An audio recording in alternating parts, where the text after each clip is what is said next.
एक अहम सवाल है आपका आरोप बार बार लग रहा है कि पवन सिंह का जो चुनावी टिकट कट रहा है वो मनोज के कारण कट रहा है। पवन चुनाव लड़ना ही नहीं चाहता है विधानसभा का। हमारे खेसारी बाबू हमारे ऐसे वो संगीत सिनेमा में हमारे छोटे भाई हैं, हम उनके लिए बुरा नहीं बोल सकते। हम लोग बीजेपी के लोग हैं, हम कभी भी किसी के लिए अमर्यादित बात रवि किशन भी केसारी लाल यादव पतन कसा है तो इंडस्ट्री को डुबा दिया। हम एनडीए वाले हैं, हमारा संस्कार है। हाँ हम बिहारी हैं जी, थोड़े संस्कारी हैं जी। हम किसी के ऊपर इस तरह का तंज नहीं कसते और किसी को नहीं कसना चाहिए। सब अपना अपना चुनाव लड़े, जीत एनडीए की। एक अहम सवाल है आपका आरोप बार बार लग रहा है कि पवन सिंह का जो चुनावी टिकट कट रहा है वो मनोज के कारण कट रहा है। पवन चुनाव लड़ना ही नहीं चाहता है विधानसभा का, वो सांसद लड़ना चाहता है। उनको टिकट हम ही ने दिलवाया था आसनसोल से और पवन को भी पता है। बाद में उनका मन नहीं हुआ वहां लड़ने का, आगे उनको सही जगह से लड़ाया जाए। क्या लगता है कि इस बार एनडीए कितना सीट बिहार जीतेगा? मुझे लगता है कि हम 200 की डिमांड कर रहे हैं, लेकिन मुझे लगता है कि अभी तक जो दिख रहा है 175 प्लस पे है एनडीए। और मोदी जी, नीतीश जी, चिराग भाई, उपेंद्र कुशवाहा, मांझी जी के साथ आज मनोज तिवारी, अन्नपूर्णा यादव, जनक राम सब मिल करके इसको और भी आगे बढ़ा सकते हैं।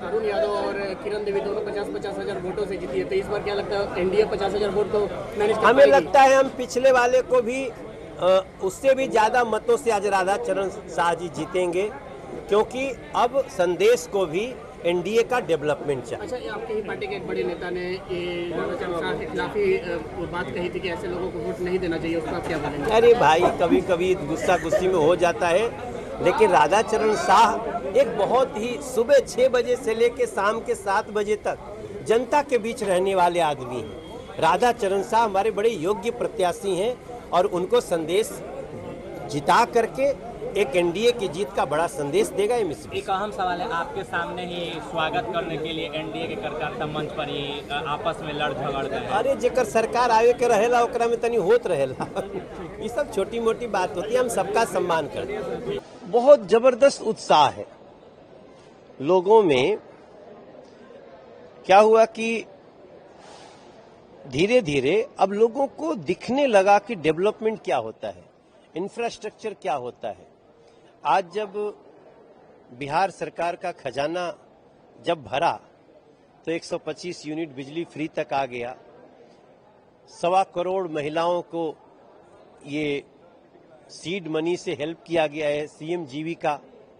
75 लाख से ज्यादा महिलाओं को सेल्फ सीएम महिला हेल्प से उनको स्वरोजगार मिला। अभी आईआईएम्स बन रहे हैं, एम्स बन रहे हैं, एयरपोर्ट बन रहे हैं। सड़कें बिहार की जैसी हैं वैसा किसी और राज्य की नहीं। हाईवे बन रहे हैं, पुल बन रहे हैं, अस्पताल बन रहे हैं और इसके साथ साथ पहले से अनाज फ्री मिल रहा। इतनी सुविधा कौन दिया? इतनी सुविधा 60 लाख से ज्यादा लोगों को प्रधानमंत्री आवास मिल गया। अब लोगों ने ये सोच लिया कि एनडीए बेस्ट है, क्योंकि ये पैसा कोई न तो नीतीश जी के पॉकेट से आया न मोदी जी के पॉकेट से आया। ये बिहार का ही पैसा था जो कल तक भ्रष्टाचारियों के पॉकेट में जाता था, आज वो जनता के लिए उपयोग हो रहा है। तो मैं बड़े गर्व से कह सकता हूं, मैं जहां जहां जा रहा हूं, आज भी मैं संदेश गया, बड़हरा गया, पालीगंज गया। इस बार हम पालीगंज भी जीत रहे हैं, सुनील कुमार वहां से जीतेंगे। और हम बिहार के लोगों में देख रहे हैं कि बिहार के लोगों ने सोच लिया है कि नहीं, हमें एनडीए के साथ फिर से 5 साल का सफर पूरा करना है, क्योंकि एनडीए के साथ बिहार का भविष्य। प्रधानमंत्री नरेंद्र मोदी आज बिहार दौरे पर थे, उन्होंने कहा कि जिस तरीके से बिहार उन्नति किया है, फिर से इसको जंगल राज में नहीं ढकेलना है, जंगल राज से मुक्त कराया था एनडीए ने और इसे प्रगति देना है और तरक्की करना है। हम जहां जाते हैं तो हम प्रचार में एक बात पूछते हैं कि भाई बहन, बिहार यहां से आगे जाना चाहिए कि पीछे जाना चाहिए? तो सब लोग हाथ उठाते नहीं, आगे जाना चाहिए। तो हम दूसरा सवाल पूछते हैं, वो एनडीए के साथ होगा कि महागठबंधन के साथ?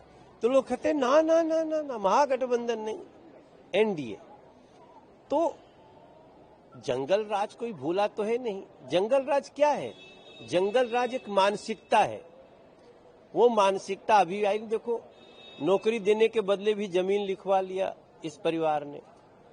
अब मैं तो बहुत सोच समझ के बोलता हूं, लेकिन आप सोचो जो लोग नौकरी देने के लिए भी जमीन लिखवा लें, उन लोगों पे बिहार क्या विश्वास करेगा? बिहार एनडीए विश्वास करेगा। जिस तरीके से बदलाव की बात कर रहे थे, जैसे यादव की करप्शन मुक्त करेंगे, भ्रष्टाचार मुक्त करेंगे, हमारी सरकार बनेगी तो क्या करेंगे? जो देखो,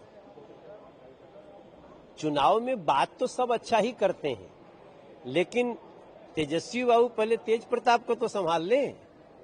एक भाई तो संभल नहीं रहा है आपसे, और आप चलते हैं बिहार संभाल। कई कलाकार भी चुनावी मैदान में हैं, खेसारी लाल यादव को भी देखा जा रहा है, क्या कहिएगा उनको लेकर के? क्योंकि उन्होंने भी कई तरह के दावे किए हैं, क्या कहिएगा? देखिए, कोई कलाकार अगर चुनाव में आता है राजनीति में, तो पहला तो उसको शाबाशी देनी चाहिए, क्योंकि वो समाज के लिए सोच रहा है।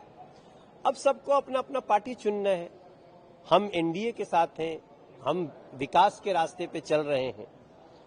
उन्होंने जो भी पार्टी चुना, मैं उनके लिए अभी कुछ नहीं बोलना चाहता हूं, क्योंकि आपको पता है मैं भोजपुरी सिनेमा का एक ऐसा व्यक्ति हूं जिसका सबसे प्यार है, और मैं किसी भी अपने भाई बहन के लिए मैं ऐसा कुछ नहीं बोलूंगा। सिर्फ इतना बोलूंगा, कोई बात नहीं, आपने राजनीतिक पार्टी चुनी, आप आगे चलो, लेकिन हम एनडीए की जीत के लिए काम कर रहे हैं और एनडीए को जिताएंगे।